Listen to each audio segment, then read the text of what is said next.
نماز کے بغیر جو اپنی زندگی گزارتے ہیں ان کی زندگی میں سوائے ٹینشن اور دکھ کے اور ہو کیا سکتا ہے؟ خشوع کے ساتھ نماز کرنا سیکھو.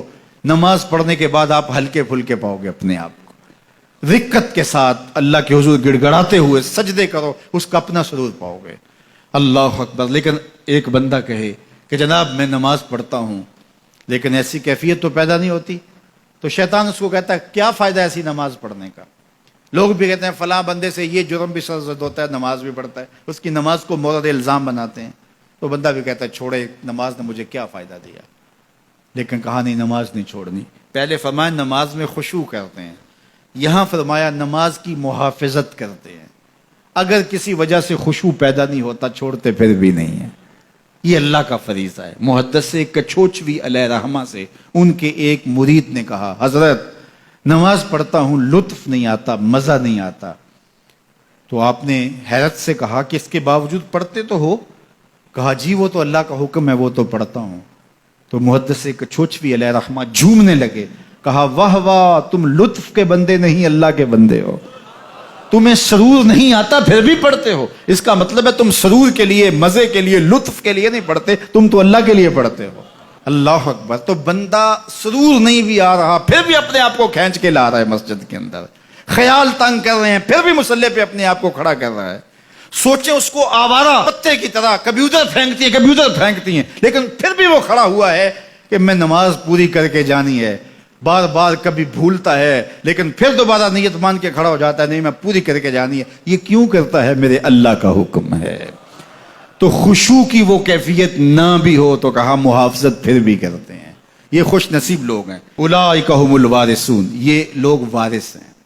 یہ لوگ جن میں یہ خوبی ہیں یہ وارث ہیں. کس چیز کے وارث ہیں؟ مال کے, دولت کے, کوٹھیوں کے, کاروں کے, محلات کے. کہا الذین یرثون الفردوس, یہ جنت الفردوس کے وارث ہیں. ہم فیہا خالدون, اس جنت سے وہ کبھی الگ بھی اس میں ہمیشہ رہیں گے. چونکہ موت کو بھی موت آ چکی, اب موت بھی نہیں, اب ہمیشہ رہیں گے. اللہ تعالیٰ فرمائے گا ارضیتم, جنتیوں کیا راضی ہو؟ اہل جنت کیا تم راضی ہو؟ تو وہ کہیں گے ہمیں کیا ہوا کہ ہم راضی نہ ہوں, ہمیں تو وہ ملا جس کا ہمیں تصور بھی نہیں تھا. ہمیں جنت مل گئی, محلات و قصور مل گئے. جو سب سے آخر میں جنت میں جائے گا, سب سے آخر میں, جس کو ہماری پنجابی میں پھاڑا کہتے ہیں, سب سے آخر میں, اس کو جنت میں کتنی جگہ ملے گی؟ جو بندہ سب سے آخر میں آتا ہے اس کو دھوپ میں جگہ ملتی ہے, جو اس سے تھوڑا سا پہلے آ گیا اس کو برآمدے میں ملی, جو اس سے پہلے آیا اس کو اندر جگہ ملی. ایسے ہی ہوتا ہے.